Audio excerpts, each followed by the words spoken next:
Hello my dear lovely folks. Welcome back to Code with Sanju programming channel. So today in this video I will let you know about why strings are immutable in Java, and this is a video part series 13 of this Java playlist. So let's get started. So immutable इस word से क्या पता चलता, अगर हम simple English word में जाने तो वी कांट चेंज, मतलब एक बार जो क्रिएट हो गया उससे हम दोबारा चेंज नहीं कर सकते.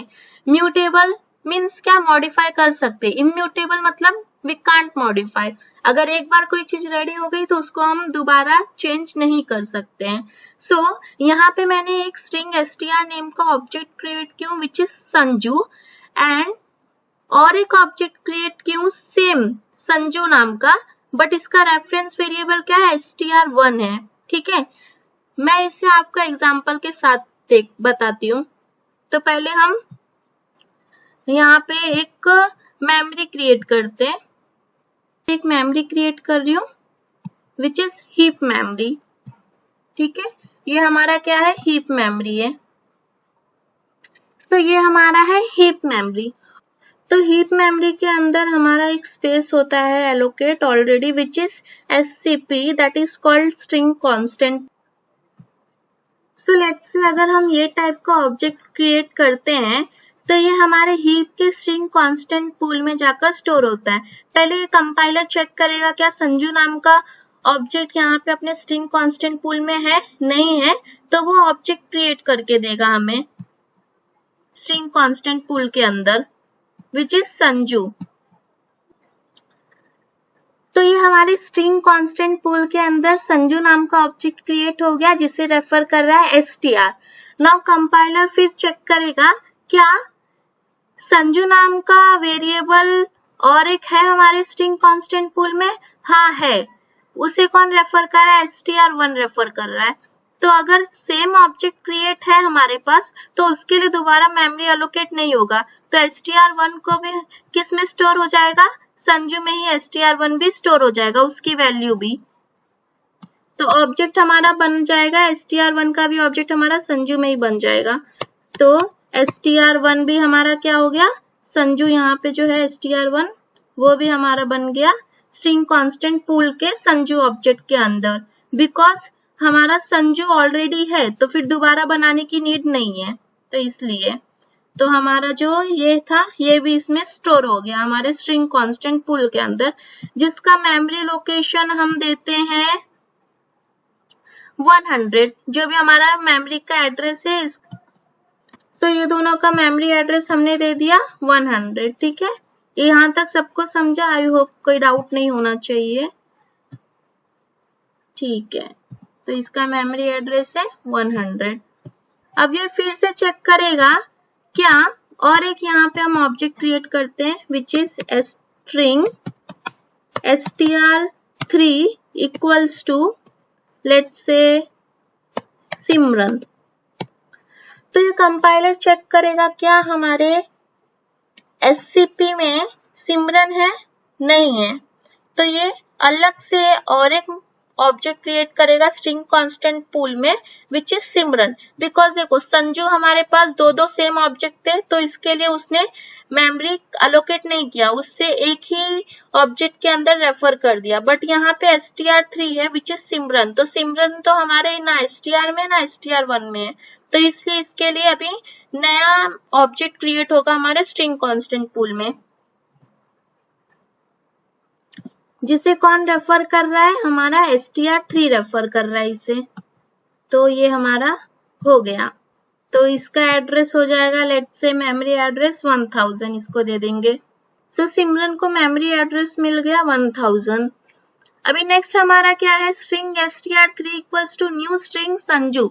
अब यहाँ पे ऑब्जेक्ट को न्यू कीवर्ड से किया गया है, तो फिर अगर न्यू कीवर्ड से किया गया तो उससे SCP में स्पेस नहीं मिलेगा, उससे हम SCP में स्टोर नहीं कर सकते. तो उसके लिए जो भी हमारा न्यू कीवर्ड से ऑब्जेक्ट क्रिएट होता है उसे डायरेक्टली हीप मेमोरी में किया जाता है. तो संजू हमारा कहाँ चला जाएगा, हीप मेमोरी में. तो यहाँ पे हमारा हीप मेमोरी हो गया संजू. तो संजू हमारा कहाँ पे स्टोर हो गया, हीप मेमोरी में स्टोर हो गया. और इसे मेमोरी एड्रेस देंगे लेट्स से 2000, इसको मेमोरी एड्रेस हम दे देते हैं. बट स्ट्रिंग क्या है, स्ट्रिंग इम्यूटेबल है, मतलब उसे चेंज नहीं कर सकते। भले ही ये हमारे हीप मेमोरी में स्टोर है बट ऑब्जेक्ट तो सेम ही है, ऑब्जेक्ट सेम है तो क्या होगा, ये हमारे string str and but string क्या है, स्ट्रिंग इम्यूटेबल है, उसे चेंज नहीं कर सकते हैं।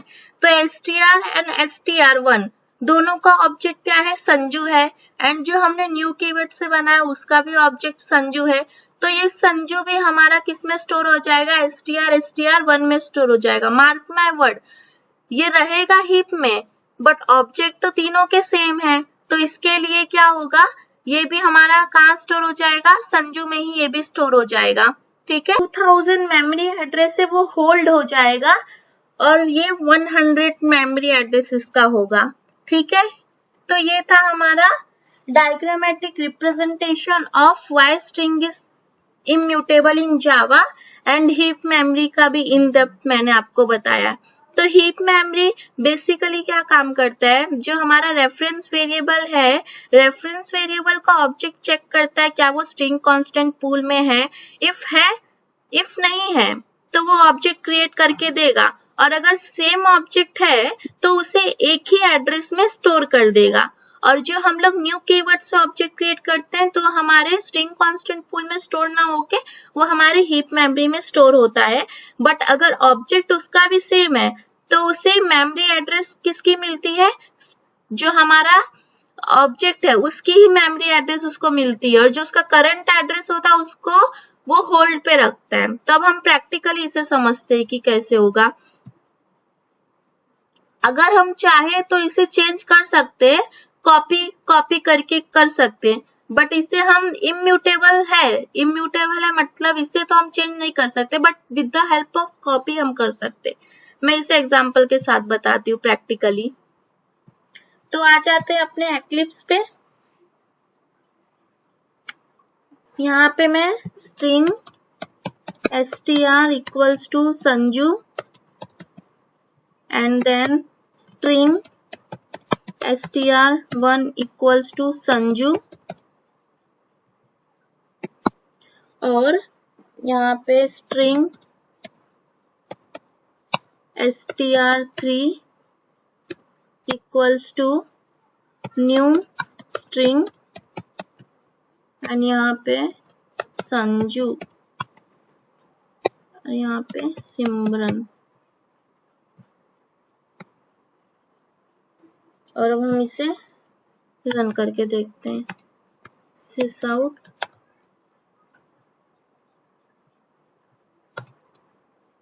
str, अब हम इसे रन करके देखते हैं क्या आउटपुट हमें मिलता है।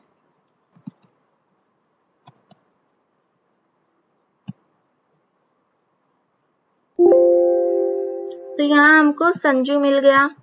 ठीक है, अब हम इसे चेंज करके देखते हैं संजू को। तो str हमारा क्या है, तब हम इसे चेंज करके देखते हैं। सो str2 कॉन्कैट मेथड अपना, एंड यहाँ पे हम दे देते हैं कुमारी।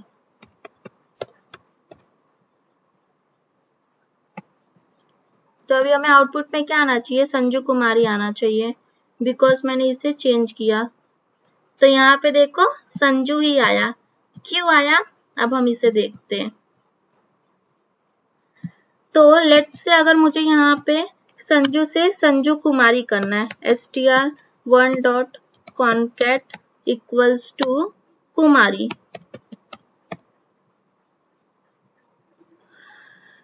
तो अब ये जाएगा फिर से हमारे स्ट्रिंग कांस्टेंट पूल के अंदर और चेक करेगा कुमारी है, कुमारी तो नहीं है, बट संजू है। तो संजू को कौन कौन रेफर कर रहा है, str भी रेफर कर रहा है, str1 भी रेफर कर रहा है। बट अगर हम str को चेंज कर देंगे संजू कुमारी से, तो str1 को भी तो सेम मेमोरी एड्रेस मिला है, तो ये तो फिर अकेला हो जाएगा, ये तो आउटपेंट हो जाएगा, अनाथ हो जाएगा। तो इसलिए स्ट्रिंग क्या है, इम्यूटेबल है। एक बार अगर क्रिएट हो गया तो दोबारा उसे चेंज नहीं कर सकते। बट अगर हमें चेंज करना है मार्क माय वर्ड, चेंज करना है तो हम इसे दूसरे रेफरेंस वेरिएबल में स्टोर करके कर सकते हैं, बट एक्चुअल स्ट्रिंग को हम लोग चेंज नहीं कर सकते अगर एक बार हमने क्रिएट कर लिया। इधर हम एग्जांपल से देखते हैं, स्ट्रिंग एस, तो यहाँ पे मैंने एक स्ट्रिंग str4 नाम का रेफरेंस वेरिएबल क्रिएट किया जिसको स्टोर कर रहा है हमारा str.concat मेथड। अब अगर मैं इसे str4 को रन करूंगी तो मेरे को संजू कुमारी मिलेगा। लेट्स सी, संजू कुमारी हमको आउटपुट में मिल गया है, बट हम डायरेक्टली इसे चेंज नहीं कर सकते। क्यों नहीं कर सकते वो आपको यहाँ पे पता चल गया, क्योंकि संजू और जो हमारा संजू था दोनों को सेम एड्रेस मिला था।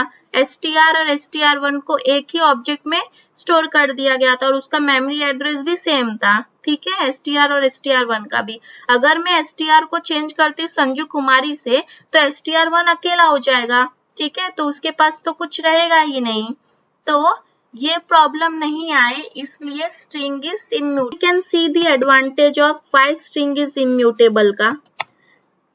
ऑब्जेक्ट सेम रहेगा तो मेमोरी एड्रेस भी दोनों का सेम होगा, 1000 दोनों को, संजू को भी 1000 मिलेगा, str के संजू को भी 1000 मिलेगा रेफरेंस वेरिएबल वाले, एंड str1 के रेफरेंस वेरिएबल के संजू को भी एक ही मेमोरी एड्रेस मिलेगा।